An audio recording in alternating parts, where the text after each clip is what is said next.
Welcome back, everyone. I hope you're doing well. Today, we are going to start a new series called The History of Russia. One of the most impactful nations in the last 1,000 years. You would be able to say that.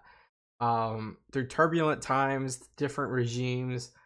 We're going to start all the way back from the beginning, using epic history as our guidance. I'm glad you're here with me. This is what we do. We react to history, and can't forget any part of the globe.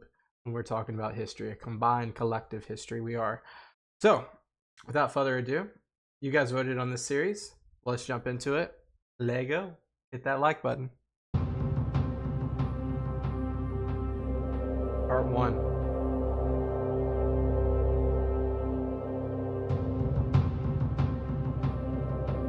For thousands of years, the lands known today as Russia and Ukraine were inhabited by nomadic tribes and mysterious Bronze Age cultures. The only record they left were their graves. In the great open grasslands of the south, the steppe, they buried their chieftains beneath huge mounds called kurgans. The ancient Greek... We've seen these mounds pretty much everywhere in the world, like North America, Middle East, everywhere, Europe. So it seems like this is nothing new, but that's a good place to start. These sketches are really cool. I think that one on the left's a photograph, though. Cool. Historian Herodotus called these people Scythians. Their lands were overrun by the same nomadic warriors who brought down the Roman Empire. Oh. The land was then settled by Slavs. They shared some language and culture, but were divided into many different tribes. Gotta pause just a look, because I love learning a little bit more about the people side of things. The Dragovites, Croats, Serbs, Czech, Galiti, Polans, Vistulans, Pomeranians, Versti, Uliks, Polans, Severians, Bohemians, Dragovich, Vaitachi, Rivchi, Ilman, Slovenian. Probably butchered at least half of those, but interesting. So, like, these are the tribes, and the ones on the far right are the ones that become the Rus. Vikings from Scandinavia, known in the east as Varangians, rode up Russia's long rivers on daring raids and trading expeditions. I didn't know that. They did? That's so cool. When you think of Vikings and Norse history, you think of Iceland, Greenland, and the Arctic, and Norway, obviously. I do not think much of near the Caucasus. Oh my. Okay, cool. According to legend, the East Slavs asked a Varangian chief named Rurik to be their prince and unite the tribes. He accepted and made his capital at Novgorod. His dynasty, the Rurikids, would rule Russia for 700 years. His people called themselves the Rus and gave their name to the land. Rurik's successor, Oleg, captured Kiev, making it the capital of a new state, Kievan Rus.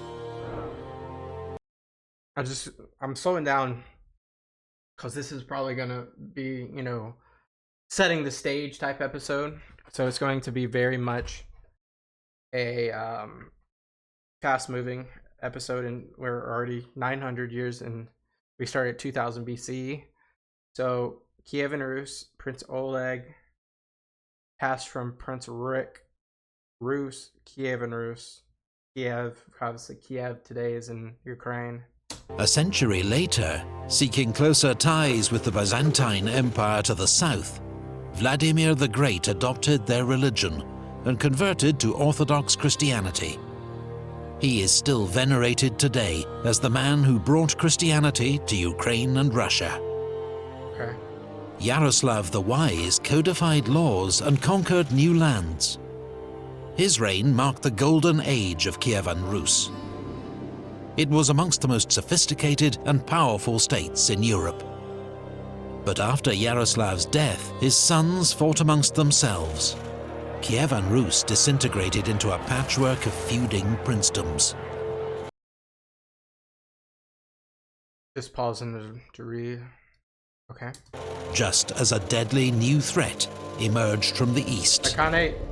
The Mongols under Genghis Khan had overrun much of Asia. Now they launched a great raid across the Caucasus Mountains and defeated the Kievan princes at the Battle of the Kalka River. But then withdrew. Why? 14 years later, the Mongols returned. Uh-oh. A gigantic army led by Batu Khan overran the land. Cities that resisted were burnt, their people slaughtered.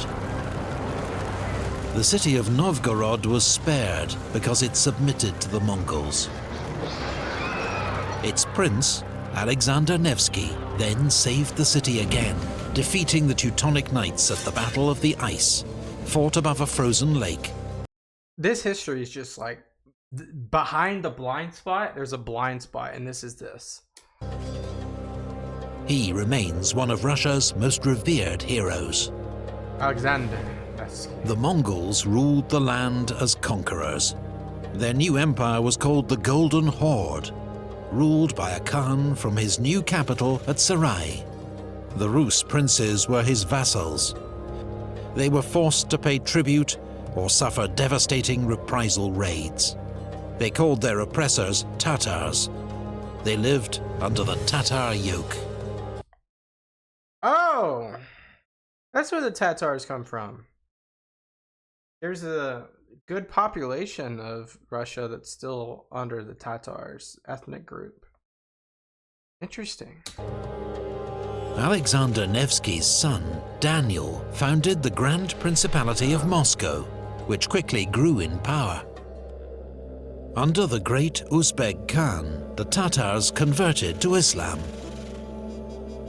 A rising power, the Grand Duchy of Lithuania defeated the Tatars at the Battle of Blue Waters and conquered Kiev.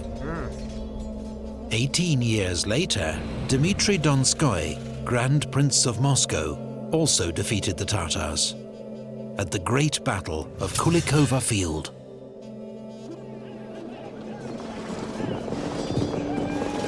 After years of infighting, the Golden Horde now began to disintegrate into rival khanates. Kazakh Khanate, I guess that's where you get a lot of the Kazakhstan. Siberia Khanate, Siberia. Astrakhan. Crimea. Really interesting stuff here. Constantinople, capital and last outpost of the once great Byzantine Empire, fell to the Turkish Ottoman Empire. Some hailed Moscow as the Third Rome, the seat of Orthodox Christian faith. Now Rome and Constantinople had fallen. Meanwhile, the Grand Princes of Moscow continued to expand their power, annexing Novgorod and forging the first Russian state.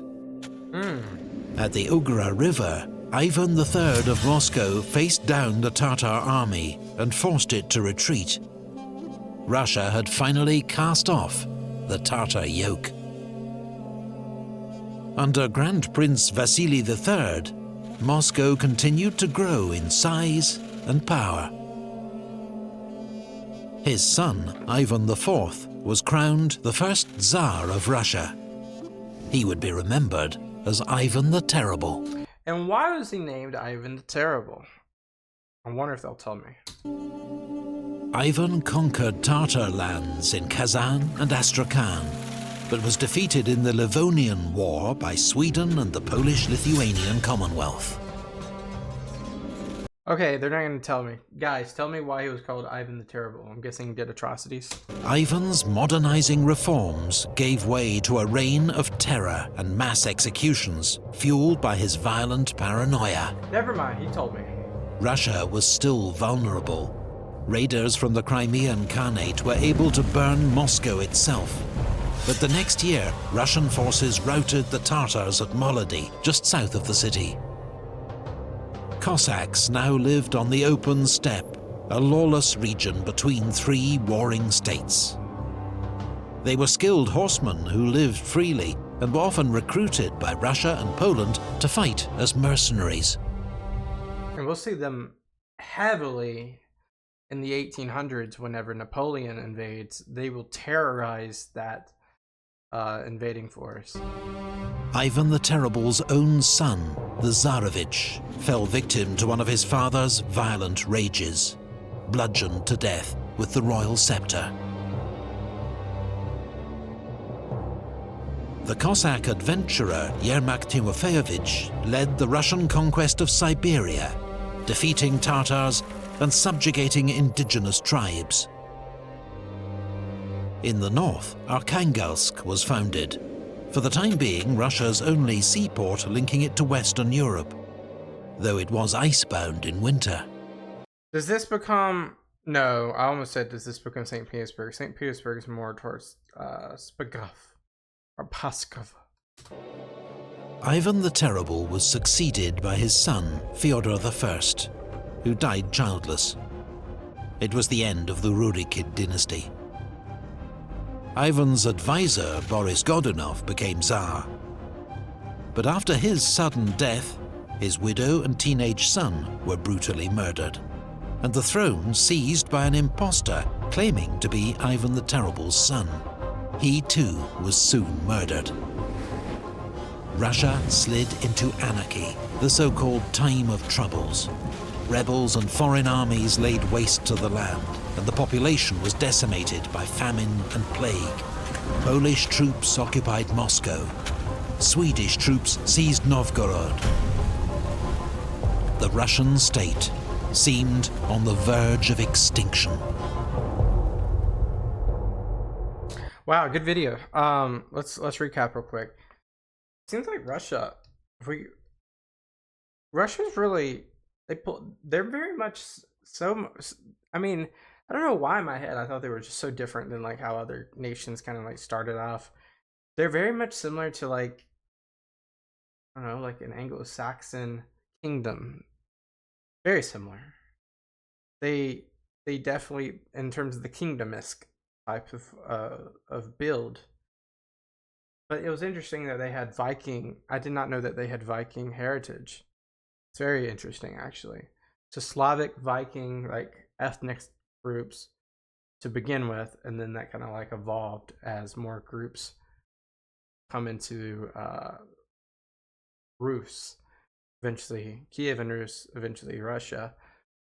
Really interesting. And then the Principality of Moscow basically becomes a hub for Christianity, a hub for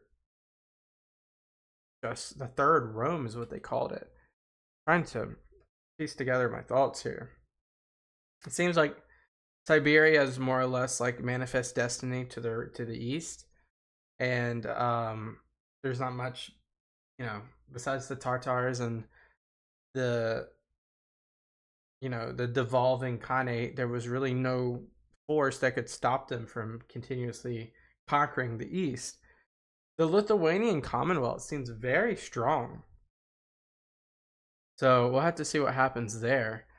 But yeah, I think we're in like 1585 here. We'll probably be about 1600 starting the next video. Very interesting foundational thoughts on Russia here. Seems like just about any other state how it began. Some interesting individuals that started, and yeah, we'll have to continue this. Very fun stuff. I'd love to kind of go more deep into different specific topics within medieval or ancient Russia in the future. But this is a good video to kind of get a holistic view of everything. Appreciate you guys for watching. I'll see you in the next one. Peace out. Bye-bye.